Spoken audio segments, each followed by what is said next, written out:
Hey everybody, Alex Kozora, SteelersDepot.com, doing our weekly Talk to the Tape segment. I think one of the more obvious players to talk about, situations to talk about, is Martavis Bryant.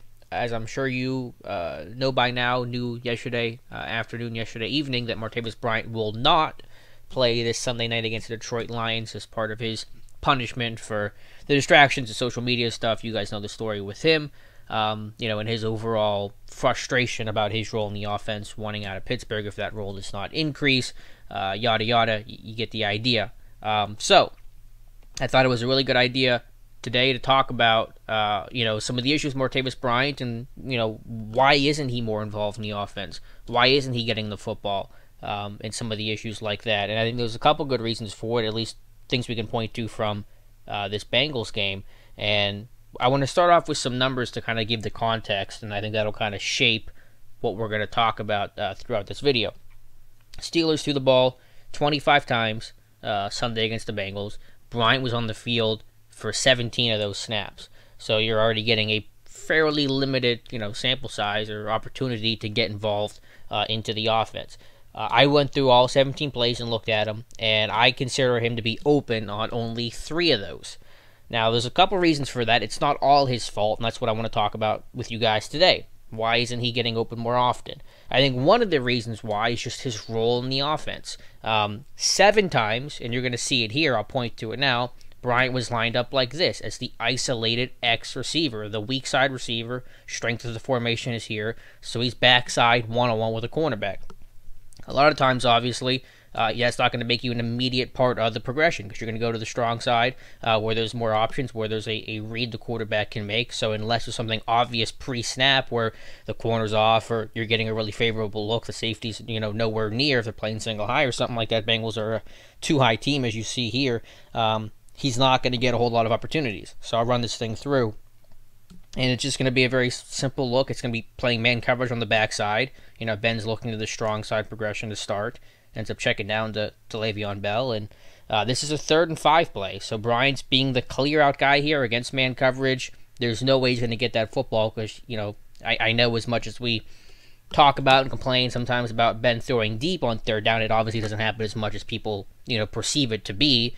So that ball is never going to go to Martavis Bryant. So when you're the X receiver, when you're backside, oftentimes you're facing man coverage, you're facing solo coverage. If there's a safety over the top, you can forget about it. The ball's not going to you, and a lot of times you're not part of the immediate progression. So, like I said, there were 7 times where he was the isolated X receiver, and it's kind of a either pre-snap look you're going to get your chance, or you're not. Some of the deep balls the Steelers have thrown in the past to him during this season have been because that pre-snap look was favorable. But if it's not a good look, then Ben's not even going to pay attention to it because it's not going to be open. It's highly unlikely to be open. So when you're the X guy, when you're running a lot of the clear outs, like Todd Haley says, there's always a deep route in almost every passing concept the Steelers run. You're going to have, again, that smaller opportunity to be involved in the offense just because you're not going to throw the deep ball every single time. Let's take another look at it here in the second quarter now. Now, Bryant, it's a balanced formation. But again, Bryant's going to run this vertical route, part of the deep concept, against a too-high look. So even with a corner trailing underneath, a safety over the top, that's not Bryant's fault. He's just running his route. There's really no way you can get open. AB's in the same situation right here. Ball's not going to go to him. So this is, I think, 2nd and 2. So again, you're not going to force this at all. The vertical concepts help expand things underneath. It opens Bell underneath, and he, makes a great play. This is his big 42-yard run with a stiff arm right there. So again, that's not on Bryant. That's just part of the offense. Bryant's going to be a vertical route. The Bengals are a too-high heavy team. They've been for years now. They usually don't come out of that shell very often, even when you're running the football well, as Pittsburgh did in this game and has done so in the past. So there's just no opportunity there for Bryant. It's not Haley's fault. It's not his fault. It's not Ben's fault. It's just the use of the offense and how the defense is going to respond to you. Similar situation, because I want to hammer this point home a little bit later in the second quarter. Let me scroll down and get it.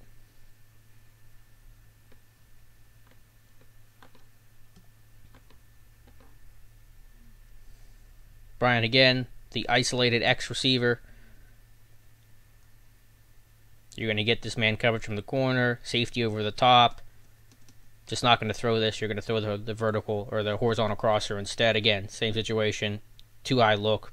It's not on Bryant, it's not on Ben, it's not on Haley. Well, it could be on Haley. You know, we'll talk about that at the end as I kind of wrap this thing up. But you know, there's just no chance of that one being open. Whenever you have the safety bracketing you over the top, the corner underneath, you're the isolated guy. You're not part of the immediate progression. There's no, you know, once that safety backs off, the pre-snap look of trying to hit a deep ball goes away. Usually the only time they'll throw this deep ball is if it's a single high look and there's no one over the top. The safety's cheating to the strong side. They've done that several times before this year, you know, in certain situations when you want it. But whenever it's bracketed like that, you can forget about it. You're just not going to get the football. And so the Bengals do this a lot. So it was a game where the deep ball and trying to take those vertical shots was going to be tough to do. Let's go to the second quarter again. One more to look at.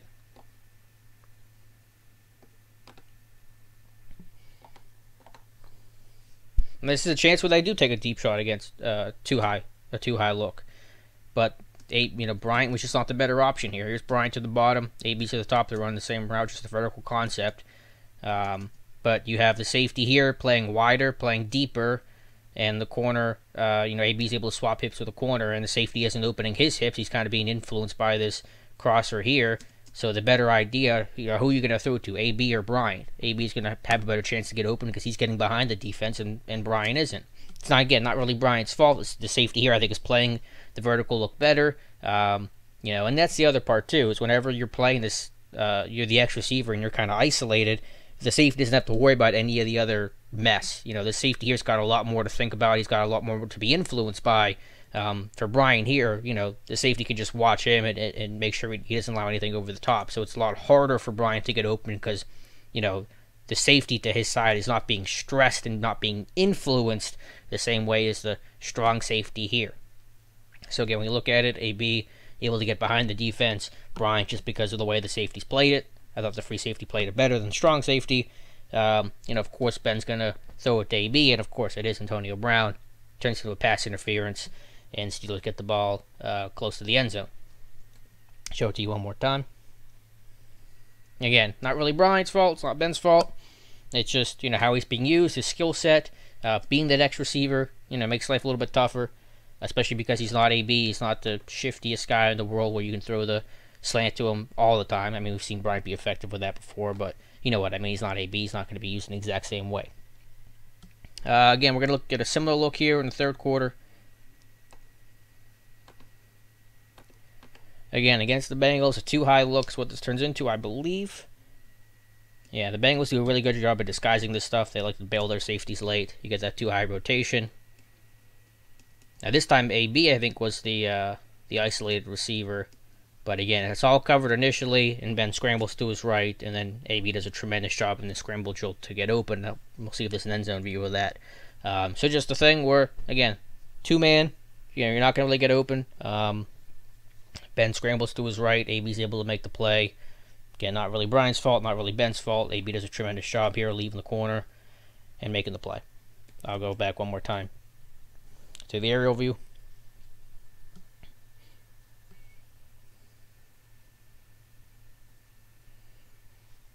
Okay, so we've seen kind of a lot of that concept. I'm stressing it because, one, that's kind of what happened throughout the majority of this game. There wasn't a whole lot going on for Bryant. Like I said, I have him considered open 3 times. One of them was his catch. The other 2 we're going to talk about right now.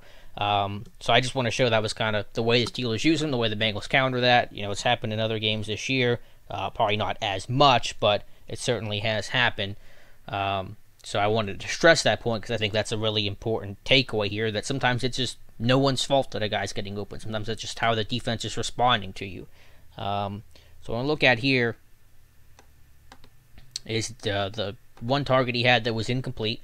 Ben talked about this, so what I'm doing here is just kind of referring and relaying what Ben said on his Tuesday morning show that he always goes on. This is a deep ball. Bryant lined up to the top here. Again, it's that X receiver. But safety's playing a lot more shallow here. This was a quarters look, according to Ben, which makes sense. And quarters look, safeties play about 10 to 12 yards deep. It's not a traditional 2-deep zone. And so what Ben said here is that he called this a pass run option, where if they got the right look where the safeties were either single high or the safeties were playing low, or just a favorable look to pass, they're going to throw deep to Bryant. That's what Ben told Bryant, leading up to that play in the huddle. And Ben said, and I actually want to run this back to the beginning, is that at 10 to 12 yards, meaning right around a little past midfield, look back at me to see if the ball's out. And then you can go find the football and go get it. So that way if it's a pass, that's what Ben ultimately decided to do. And according to Ben, and you're going to see it here, Bryant does not do that. Again, so he's supposed to look back to the football at about 10 to 12 yards into his route. So that's about 10 to 12 yards. You see Bryant right here, he's not looking back to the football. Again, right there, now, if he's looking back, he knows Ben's throwing the football, he can kind of tell, and he can try to go get it. He doesn't look back until, I think, about right here-ish, which was about 20, 25 yards into his route. So now he's got a much more limited time to go try to find the football, and he just isn't able to find it. It's not a lack of effort thing. It's just, this is all in Ben's words, and it's pretty easy to see, though, I think, that it was just a small detail that he missed in terms of how he needed to run his route. We'll try to see if the aerial view, or the end zone view, gives any other kind of look at it. I'll go back to the aerial view after this, though. So again, Bryant finds the football too late. I mean, you could argue, obviously that, it was thrown to the wrong shoulder, but I think if Bryant's able to find that early, he's going to be able to adjust to it, and he's going to be able to make the play. But they had this one because the safeties were a lot more shallow in that quarter's look. Bryant was able to swap pips and get a step on the corner. Just does not look back for the football until here. By that point, he doesn't have the time to adjust. The corner ends up having leverage on him. He can't make the play. So, that one's on Bryant. It's not a lazy thing, and I think the other important point I want to point out is that Bryant's shown really good effort as a blocker the last 2 weeks. If you were in a bubble and all you did was watch the Steelers game, each Sunday, and you didn't go on the internet or you didn't hear anything else during the week, you would not have a clue that Bryant had some sort of issue with his role in the offense, because he's been working hard. He's running his routes in full. He's not dogging it out there. He's putting his hand in the pile as a blocker. He's definitely had his best 2 games as a blocker in his NFL career these last 2 weeks, both Kansas City and Sunday against the Bengals. So he's doing those little things, and I think that's the key comparison that I and others have made when you look at LeGarrette Blount's situation versus Martavis Bryant's situation. Blount was an issue on the field, whether that's leaving games early, not showing max effort, things like that. For Bryant, once he steps into a stadium, he turns it on, and his effort is really strong. So, and I think people thought on this play that it was a lack of effort, which is understandable. I mean, it looks bad, and it's still Bryant's fault. Let's make that very clear. This is Bryant's fault, but it's not for a lack of effort. It's not for a lack of laziness and stuff like that. It's just missing that detail that he's got to hit. So that was the one target that he got. He did not catch. He had that one little 3-yard pickup on the goal line, which I'm not even going to show because it's not really worth showing. And it went incomplete on this play. Last one to look at here. This is the 3rd time I have Bryant considered open. This is a 3rd and 13 play. I'll run it through and then we'll talk about it. Bryant's down here. This is about when the ball came out, a little bit before. Bryant's open on this curl route. It goes to Grimble instead. I'll run it back.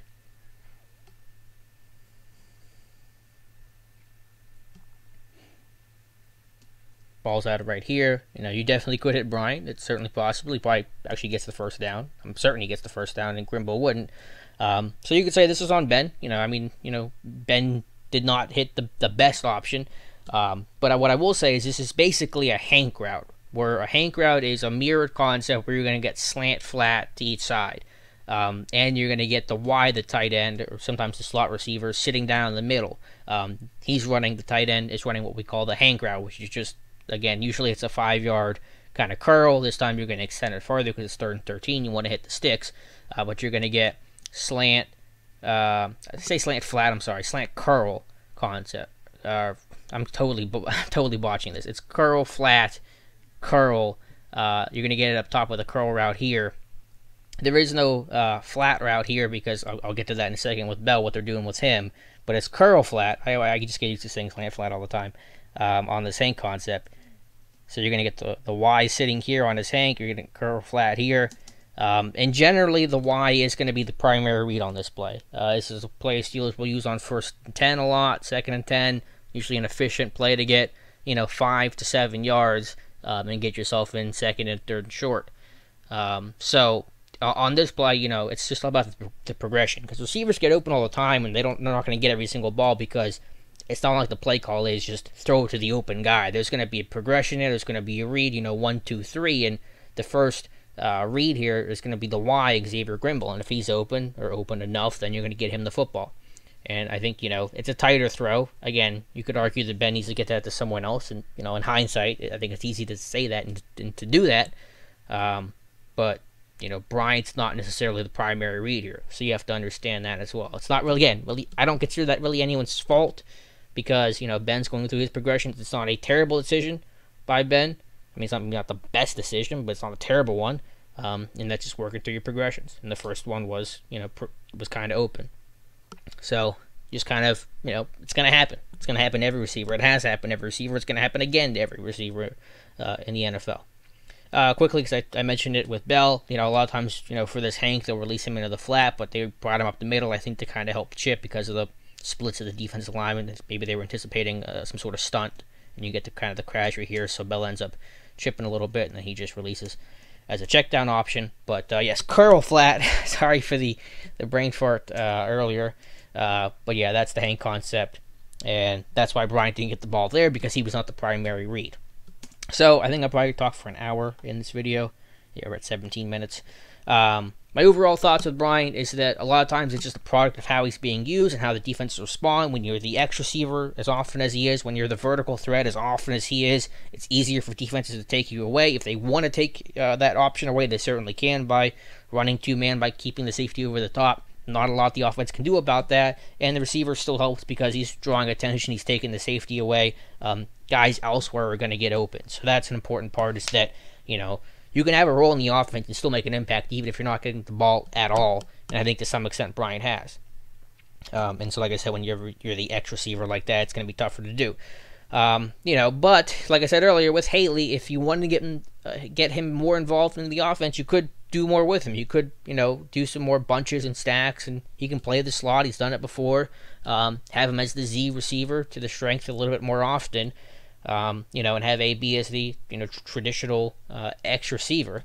So, it's not like it's impossible to get him more involved in the offense. I'm not going to say that you can't do anything about it. There are certainly things you could do about it, but it's just not the way the game plan's going right now, which is fair, because AB is obviously the best guy, and you have to make sure you get AB open, and if he's going to be the X receiver, then it might be a little tougher to get him the football. We've seen that in the past where Haley's been too stagnant with AB of keeping him in one spot, and defenses can key in on him. So I'm not trying to say that no one's at fault here, and I'm not trying to say that there's just nothing you can do. I'm just trying to explain the situation as best as possible, and I think that's kind of the one reason why Bryant's not getting open. It's a combination of things, as it usually goes. That Bryant's not getting the football, being that X receiver, and when you're the vertical threat and defenses take away the vertical option, then you're not going to get the football too often. So hopefully you guys enjoyed the video. Let me know your comments below, whether you're watching on YouTube, Steelers Depot, or you see this on my Twitter feed. Thank you guys so much for watching, and we'll talk to you soon.